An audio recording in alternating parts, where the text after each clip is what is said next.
and welcome to another episode of Andrew Discusses, the video series where I just talk about shit.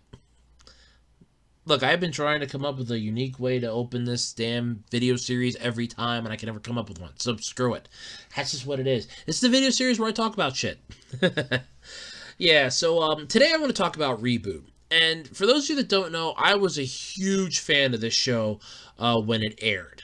It was actually really cool. I remember watching it early in the morning before I went to school. It was on usually during the week. It was like if I remember right, this was a Thursday show because the channel that I used to watch it on had different stuff on every day of the week in the morning. It's like Mondays was this show, Tuesday was this show, Wednesday was this show, Thursday was this show, and Friday, if I remember correctly, was one of those shows picked at random. So like you could have I think it was Beast. I know it was Beast Wars, Reboot. I think one was a V-Roid or something. It was like some vehicle show and something else. They were all animated. They were all cartoon shows for kids, so it was really cool. And I came across Reboot, and I was like, this was a really good show, and I did like it. One of the first episodes I ever saw was the Codemaster, and I thought I'm like, this is kind of cool. So it was High Code, I think it was, but yeah, it was pretty cool. And I'm like, this is an interesting show. It was all CGI. It was really good at the time. Same company that did that one also did Beast Wars, so both those shows were really good. And I really enjoyed how the premise of the show went. And then when you sit down and you're watching, I'm like, hey, this is really cool. Then, you get through season 1, then season 2 starts, and I'm like, okay, season 2 is pretty good so far. And there were a couple off episodes. One where Dot Matrix was trying to get, everybody in Megabyte's sector of mainframe, basically trying to get them registered with the principal office, and that didn't go over too well. It was a two-parter because then she thought she let everybody down, and turns out she didn't. She actually hadn't done anything yet. She just had a nightmare, and it was a interesting little conundrum, I guess you could call it, but it wasn't a good episode. But there were some good episodes then down the road. One where Mike the TV popped into a game and corrupted the whole damn thing. There was Megabyte trying to siphon energy from the game, which ended up making it run really slow and got screwed up, and then two games collided with each other. That was pretty interesting. But all of it culminated to the season 2 finale, which finally started giving us a standalone story other than, oh, it's Megabyte's, scheme of the week here. And first off, I want to say Megabyte's voice actor did pass away. It was Tony J. He did pass away. So for those of you wondering how come we didn't have a decent next season or a reboot for Reboot, Tony J passed away. So Megabyte really wouldn't have had the original voice anymore if we would have gotten to season 5, which I'm still pissed that we didn't. As Reboot the Guardian Code does not fucking count. In any way, shape, or form, that does not count. That's bullshit. So, this is how the whole song and dance goes, and stop me if you've heard it before, but I know it's probably, the same old story, same old song and dance. So, here's the thing. So, with Season 2, we had the Web Wars. Basically, a web creature that came through Hexadecimal's looking mirror, corrupted her. The Nulls tried to save her by encasing themselves around her, creating Nullzilla. Nullzilla was its own episode. Actually, it was one of my favorites, too, of the original Reboot series. That was really good, because it was like a Power Rangers-esque one where they had to pilot this giant robot that Fong had at the principal office. It's like, oh yeah, no, we're just gonna use this, and it was really cool. But of course, that led into Gigabyte, because the web creature found Megabyte and corrupted Megabyte, and of course, it turned Megabyte into a massively stronger evil virus, just devoid of human interaction. And you figure that's fine, because, shit's going to happen like that. So, then we get Megabyte trying to merge with Hexadecimal to create Gigabyte. And Gigabyte is this massively powerful, god-tier virus. He's, super strong, super impenetrable. He cannot be taken down easily, and Bob learns this firsthand. So, of course, Bob finally tricks him, finds a way to seal him up and split him in two, and it does work out pretty well. until it doesn't. It was split into three individuals. You had Hexadecimal, Megabyte, and the web creature, which was still running loose in mainframe. The web creature ended up harvesting a bunch of people down, I think it was like level 31, and ended up becoming this massive creature because Dot ended up getting captured by it. She was saved by Mouse, who had came there to investigate it at the behest of the Guardians because they wanted this problem sealed. So, of course, this was an interesting little story. And it culminated to the Web World Wars, where the virus got free, jumped into mainframes. The thing created an internet connection, and thus all hell broke loose. You had like everybody from the CPUs to Megabyte's crew all coming together to fight this thing because they're all screwed 5 ways from Friday. If this thing gets loose and causes all types of hell, they're screwed. So of course, with Megabyte and the others joining forces, it's like, all right, we're going to join forces. We'll stop this thing together.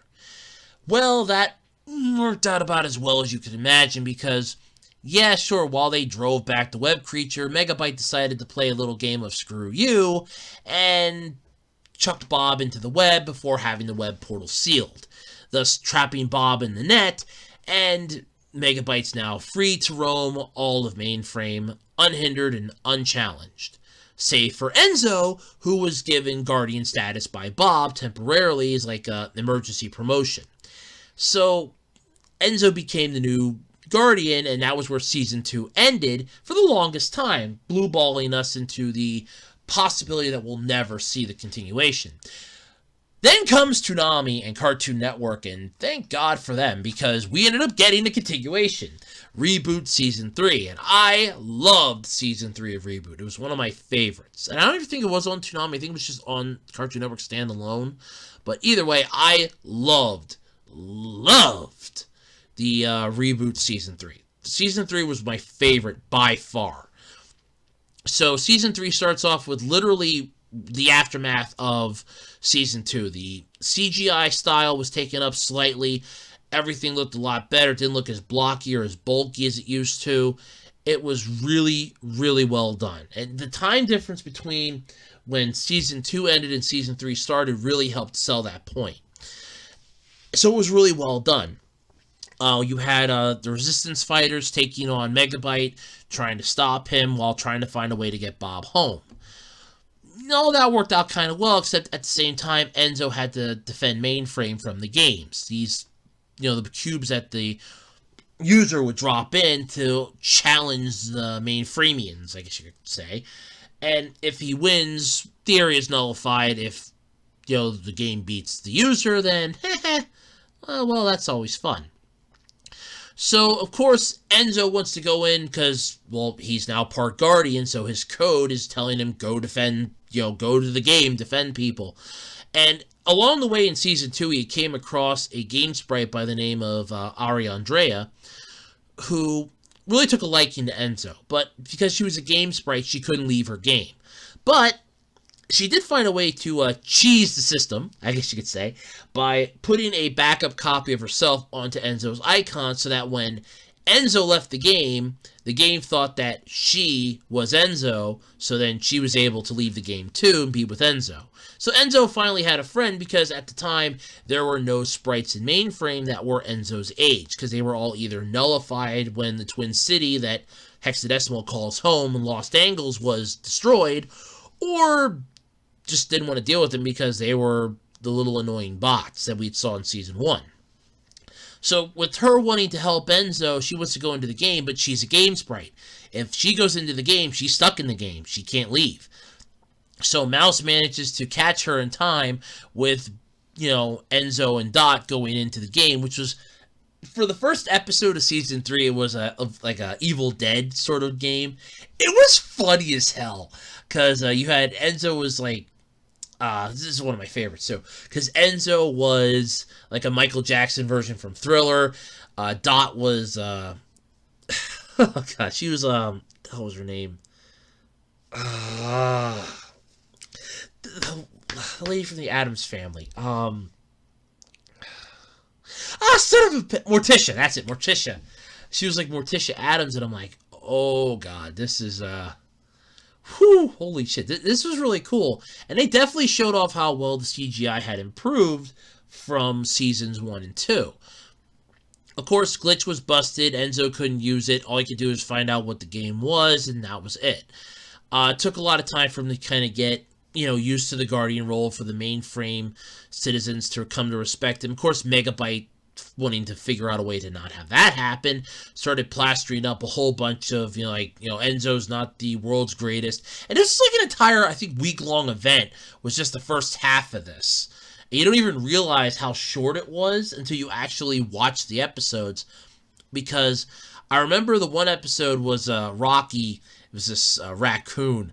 Oh, I love that. He had the Rastafarian character that's singing in the subway that the raccoon's searching high and low for his food, but if he comes near his stash, he's gonna make himself a raccoon hat. It scares the crap out of the raccoon. And oh god, it was funny. There was the only one I think was kind of like weak was the James Bond parody, the Firewall one. Because it started off with this like 3 or 5 minute sequence of them singing Firewall, sort of like the James Bond opening. And I was kind of like, that was just like the one movie that I didn't like of James Bond, and that's the one they fucking parody for this. And I'm like, I hated that James Bond movie. I hated it with a passion. So, of course, that didn't pan out that well, but then again, what do you expect from, a show like this? So, with Enzo and Andrea basically becoming, the de facto heroes of mainframe, it was inevitable that something was going to come along to screw him. The kid was going to get a little overconfident, jump headfirst into something that was not going to end well for him. And he kind of did. Enter the one game from hell. It was, I think it was called like Angels and Demons or something, but it was a Mortal Kombat knockoff. Let's just call it what it was. It was a Mortal Kombat knockoff. One of the best episodes. It was called Game Over, and Enzo ended up losing the game. He lost to the user who was using the character Satan. Literally, that's what the character was called. And Enzo tried his damnedest to take him on several times, only to be denied left and right, till he finally managed to get the Scorpion-like character and in the final level. So he managed to, trade blows with the user and got one win for him. The user got one win, so they were tied up going into the final fight. And that was when the user slashed Enzo's eye, and Enzo's like, okay, crap, we're going to lose. But he actually used some quick thinking. I will give him credit for that. I don't know if that was like his Guardian code or just Enzo being Enzo, but he decided to change his icon and kind of gave the signal to Andrea to do it to her and Frisket. He changed his icon to the game sprite mode to keep them from being nullified. They would just game hop, figuring, look, if we go with the game, we won't be nullified and we can find our way back home. It's not that big of a deal. The game will eventually, the games will eventually bring us back. And she realized, okay, we have to do this. He's right. So she's like upset, but she's telling Frisket, it's going to be okay. And she changed hers and Frisket's icons to game sprite mode, and then they left with the game, leaving everybody in mainframe thinking that Enzo was nullified.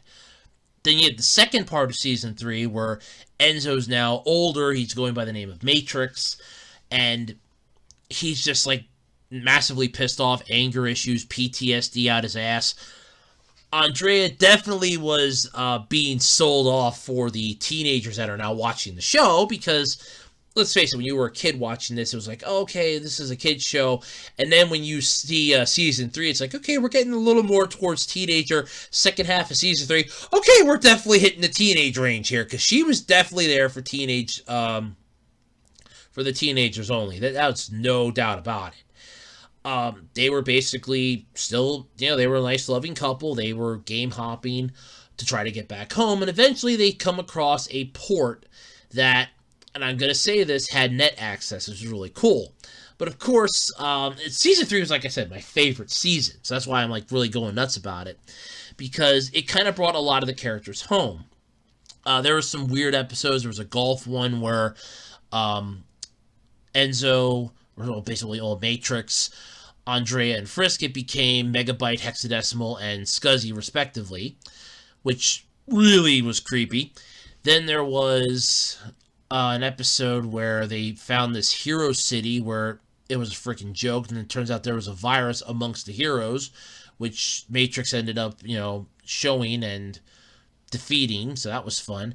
There was a city that they came across, as I think was like the first episode, where it's like one game away from being completely destroyed. Like one game, one more lost game, and they're fucked.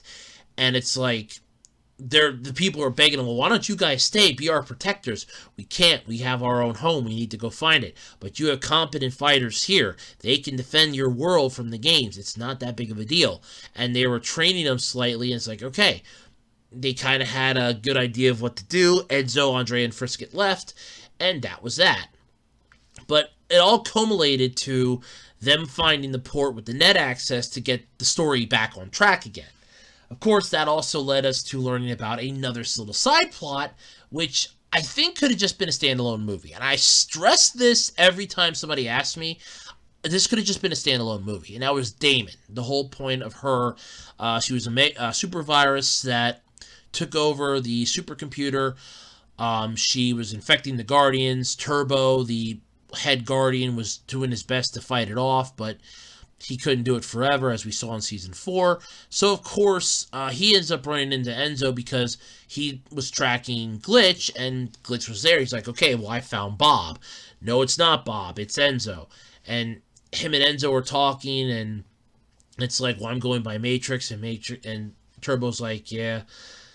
And, Glitch and Turbo's Guardian tool were talking. It's like, okay, I forget what his Guardian tool was called, but they're talking, and it's like, okay, they're getting back, they're getting reacquainted, and Turbo's informing them that he's like, well, you do realize that you can pile faster in the game, so you've aged, you were like, what, 11 when you went into the game cycle-wise? You're now older, but only like maybe a few months has passed, so you're not as old as you think. Time hasn't, moved as far along as you think it has.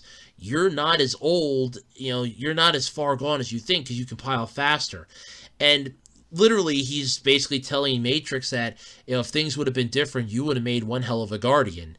And he wasn't joking. He would have made one hell of a Guardian because it's like, I'm not going to lie, you really would have made a good Guardian. I kind of wish things would have been a little different right now, but there's nothing he could do about it. Hoping that he was going to run into Bob because he needed Bob to try to help take down Damon. But of course, we'll save that. But we'll put a pin in that for later. We got to finish the main story. They end up coming across what I have to say is my all-time favorite character of this show, and that's Captain Capacitor of the Saucy Mare. Oh, I love the Captain. He's so much fun. He really is.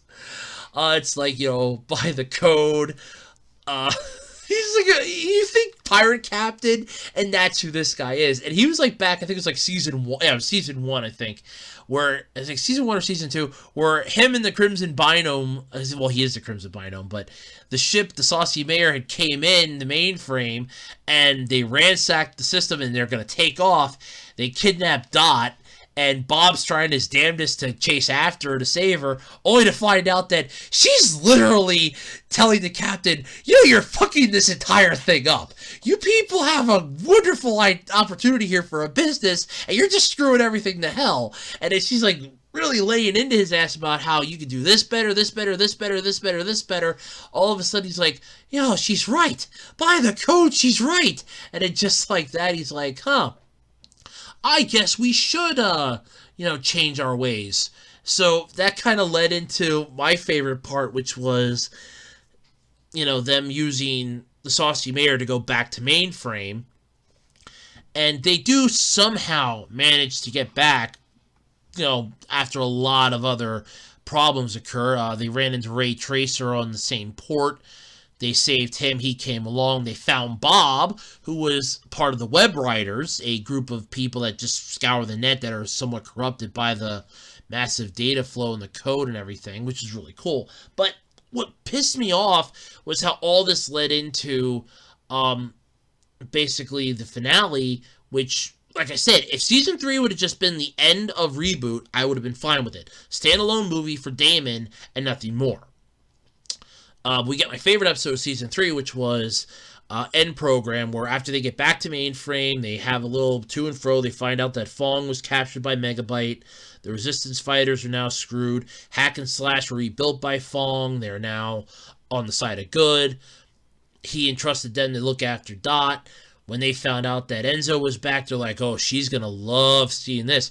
And they immediately take Enzo to see them, to see her, and she's like losing it. Then when she finds out that Bob's back, well, she finds out Malice is kissing Bob, making out with him, because like she liked Bob. Bob likes Dot, Dot likes Bob. It's a freaking love triangle from hell. But it all leads into Enzo wanting to take down Megabyte, but Megabyte deciding in one fell swoop, oh, no, no, no, no, no. I am not going to lose to you, you little brat. I don't care how strong and buff you got. You're no match for me. And basically decides that since Mainframe's dying anyway, and we're now back online, it's time for me to spread my influence amongst the stars and amongst the net. And he decides he's going to leave, only to be captured by Mouse double-crossing him again, and bringing the web creature back, taking Megabyte into the net with the web creature, and thus Season 3 ended with the End Program finale of the nice little musical number, which I liked. Then we got Season 4, and this is where I want to discuss, because Season 4 was what led into what I like to call the blueballing of us.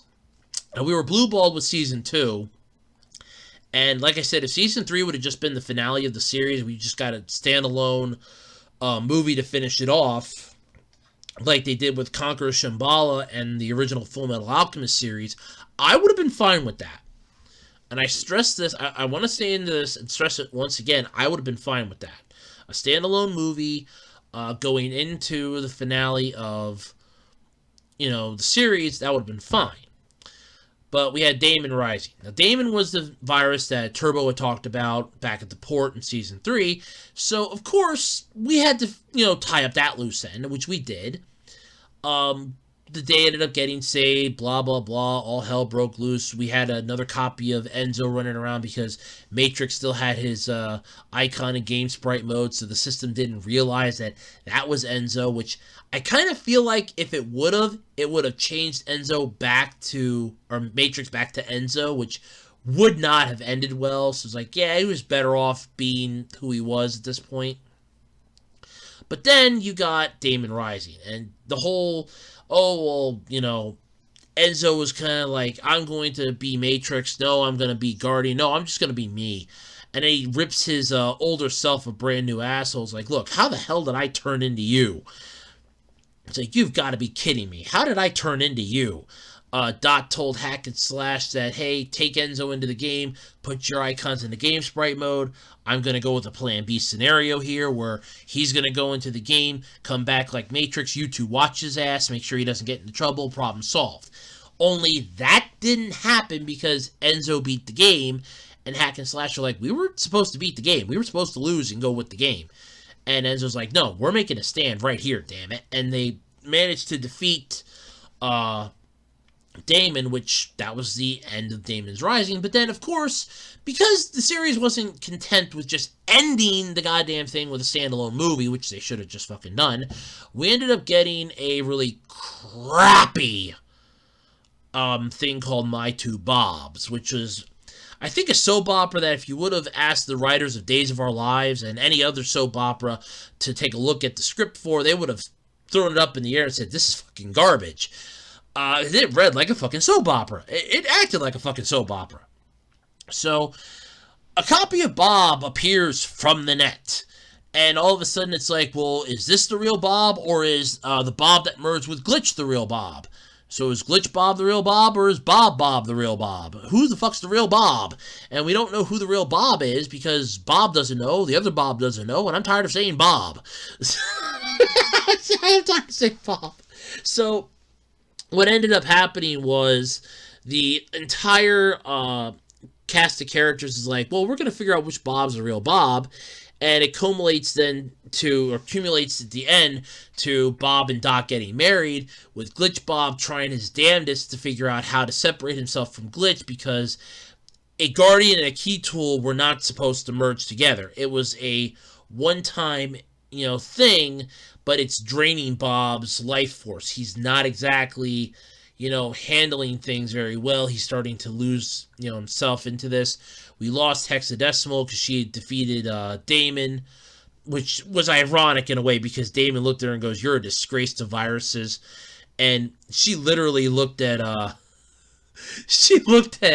Enzo when in her final thing it says, "Don't turn out like him," pointing to his older self, like, don't turn out like him. Here's a little gift so you don't turn out like him. Before sacrificing herself to save the entire net and save everybody, in every system, which honestly was a really good end for her character.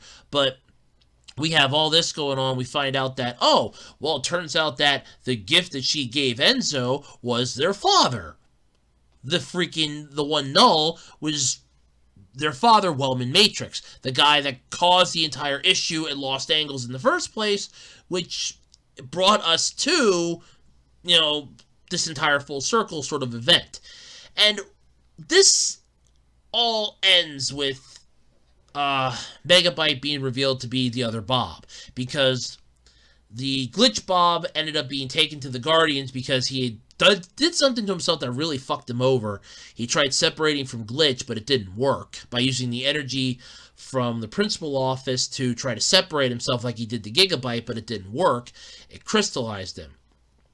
All the Guardian Key Tools are now gone, because when they were infected by Damon, the Key Tools deemed them no longer worthy, sort of like the rings from the Guardians of Oa, from the Green Lantern Corps. Like, well, you're no longer worthy to control me, bye-bye ring, bye-bye powers. So the Guardians were now worthless. Megabyte's back, and Copy Bob is marrying Dot, which original Bob was getting pissed at. Then he shows up and it's like, oh, look. Oh, wow. There's two Bobs again. But this Bob looks like doesn't really look exactly like the old Bob. It's ironic how they fucked up the look on that. I kind of like the look from Glitch Bob more than the original Bob look that they came up with then. They couldn't, found a hybrid for both, because that was kind of cool. But, screw it. So it turns out that Megabyte, when he crushed Glitch, actually took a copy of Bob's code, or portion of it, and that protected him from the web, similar to how Bob wasn't degraded completely like the other web writers were, because he actually survived because he wasn't entirely there. Part of him was still with Megabyte, and vice versa. So Megabyte didn't technically disintegrate completely. He didn't devolve into the web creature, to what the web writers were, and similar to what Bob did. So turns out Megabyte's been planning this entire thing. He's now has a Trojan horse capabilities. He can mimic anybody. And Glitch takes the piece of code back, gives it back to Bob, revealing Megabyte. Dot almost marries Megabyte. All hell's breaking loose. And it ends in one of the most epic ways ever. Megabyte takes control of the principal office. Fong decides, I'm going to put up one last fight. Oh, screw this crap. Wellman Matrix is now being taken over again because the exosuit he's using has been corrupted by Megabyte. He's holding, I think it was Enzo hostage, or I think it was Enzo hostage. All hell's breaking loose. Matrix and Bob are trying to find a way to get there. Andrea and Mouse are trying to, gear up for the final fight. I don't remember where the fuck Dot was, what the hell she was doing. And Megabyte just makes this announcement. I'm sure you're, waiting for me to say, blah, blah, blah, Mega Frame and all this other fun shit. But I'm a virus. We're hunters by nature. In the hunt, we're predators by nature. So, it's time for the hunt. And that's where the fucking series ends. Because we never get season 5. The series was canceled. The studio behind it, Mainframe Studio, decided, oh no, we're not doing this anymore. I think it's Rainmaker now, but either way, it didn't help. It's like, oh no, we're not doing it anymore. We're done. Series is over. Goodbye, everybody. We're finished. And then, just for shits and giggles, to really piss people off and lay in the salt in the wound, we got Reboot the Guardian Code. You can't even count this as a fucking continuation. I know that there's a channel on here that did a thing like, how would we do a season 5 of Reboot? And I know the one thing that he said that the main reason why we'll never get one was because Tony J passed away, and that was the voice of Megabyte. But you could easily, and I do mean easily, go around this, because Megabyte was, out in the net. He was corrupted. We don't know what it did to him. You could have a couple different voice actors come in to try Megabyte's role, and find one of them that sticks. The whole time being like, Megabyte's voice is changing because, part of his code was corrupted. Till he can get that fixed, his voice is going to be changing because, it's been corrupted by the net. That honestly is the really simplest workaround, and it's not even pissing off or dissing or even dishonoring Tony J's legacy of his work for Megabyte. I think I said Megatron, but Megabyte. But in all honesty, it's actually would have worked. But instead, they just blueball us with, the hunt is on. It's the end of Season 4. Get ready for Season 5. Canceled. You're not getting Season 5. You're never getting Season 5. And then years later, we're going to give you a Reboot the Guardian Code. And if you remember my constant rants about that was the series that the fucking trailer of it had so many dislikes, it wasn't funny. The studio behind it was like, any publicity is good publicity, and no, it wasn't good publicity. You people were getting screwed 5 ways from Friday, and you knew it. It's like, no publicity is better publicity than bad publicity. And when the series premiered, the person that they got to do Megabyte tried to do a decent Tony J impersonation when he doesn't have to yell, according to the one reviewer, but the whole series just went downhill fast. Not to mention, we got a really cool-looking Megabyte up until he got upgraded, and then it's like, no, that was more of a downgrade. And it's like, none of this made any fucking sense. It didn't even follow the end of Season 4 because Megabyte wasn't corrupted. We don't know what exactly happened. There was no Matrix. We had Bob, Dot, and Enzo at the one point. The Guardians were basically like a Kolyoko meets Zix. Squeeze it in with a bit of other bullshit. None of it worked out well, and it was, honest to God, horrible. I think it was like 10 or 20 episodes. It sucked. It sucked a big hairy meatball, and I think it's pretty much been the final nail in the coffin for any future, possibly even continuations of the Reboot franchise. Because I'm not even alone in this. A lot of fans would have loved to have seen Season 5. Even just a freaking movie or something. Like a fucking web series movie. Put it up online only of Reboot, where they take down Megabyte once and for all. They save the day. Make it like a 2-hour-long movie, put it up online, and you can make money off of that if you really want to. Just do it just to give us fucking closure. Would have been nice. But no, it's, screw you guys. We're not going to do this. It's not worth our time and effort. Nah, fuck you. And we just got blueballed in the worst way. And Reboot is known for that. I mean, with Season 2, we got blueballed for the longest time, not knowing if Season 3 was ever going to happen, because ABC at the time had canceled them. They were canceled by a couple other things. That was the one joke in the end of Season 2. The one fighter from the principal office goes, "It's the ABCs. They turned on us." And it was basically an homage to ABC saying, we're not renewing you for another season, which left it in limbo for the longest time, which that was great. Blue balls the first time, shame on, blue balls once, shame on you. Blue balls twice, shame on us. And, come the end of Season 4, it's like, well, the ratings weren't there. Well, the ratings weren't there. You gave us Damon Rising, which would have just been a better off standalone movie. And I'm going to stress that till I'm blue in the face. But then you give us this really bullshit BS soap opera, My Two Bobs, which was a fucking joke and a half. And it's like, why? Why give us that? Who the fuck asked for that? But yeah, and then Reboot the Guardian Code just tanked miserably. That thing sank like a lead balloon the minute it even premiered. The exact moment it hit the airwaves, it just crashed and burned. I mean, it was like, what, Aaron Stone meets Code Lyoko with some Zix thrown in. It sucked. And for those of you that don't know, Six was actually a good show. It was only like one season on Cartoon Network back when they were trying their live action TV programs, which it worked. I want to say this. That was a good one, but they fucked it up. But it was a good one. They had to travel into this like virtual world, sort of. It was a good show.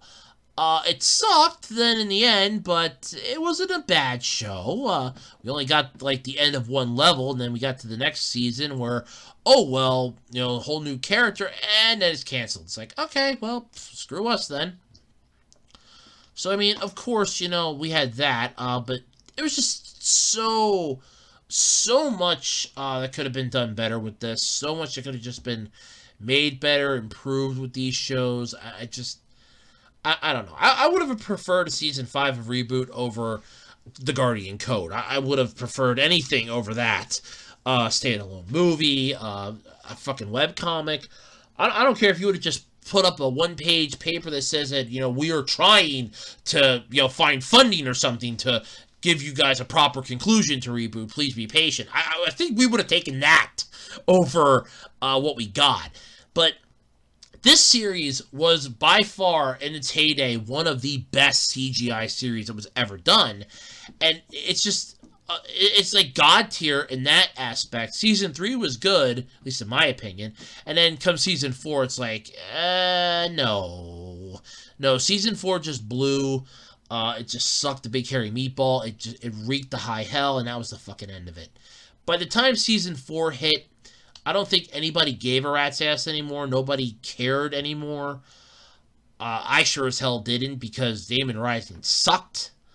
My Two Bobs blew. Then you ended on a fucking cliffhanger, which just did not help set the soul in this. It did not help set anything up. And it just... It didn't help your case. It really didn't help you at all. And then it just hurt more in the long run. But of course, what do I know? I mean, it's just, I don't know. But, let me know what your thoughts were. If you've ever seen Reboot, I'm curious to know what your favorite parts of it were. I've said mine, but what are some of your favorite parts from Reboot if you've ever seen it? If you haven't, I'm pretty sure you can still pull it up on Tubi yet. If not on there, I think it was on Shout Factory. I know that both of them had it. I'm pretty sure it's still up on Tubi yet. Don't quote me, though. But I know it was up on Shout Factory. You can pull it up on there. It is a good show. All of it is up on there, too, by the way, so it's a complete series. So if you get a chance, check it out. I know Season 1 kind of was a little dull and tasteless, but Season 2 wasn't bad once they got into the story element. Season 3 was just flat out good. And then, well, at least in my opinion, and then Season 4 just, oh god. The less said about that, the better. But let me know what your thoughts were in the comment section below. Let's get a discussion going, and until next time, I'm Andrew Rhodes, and this has been Andrew Discusses.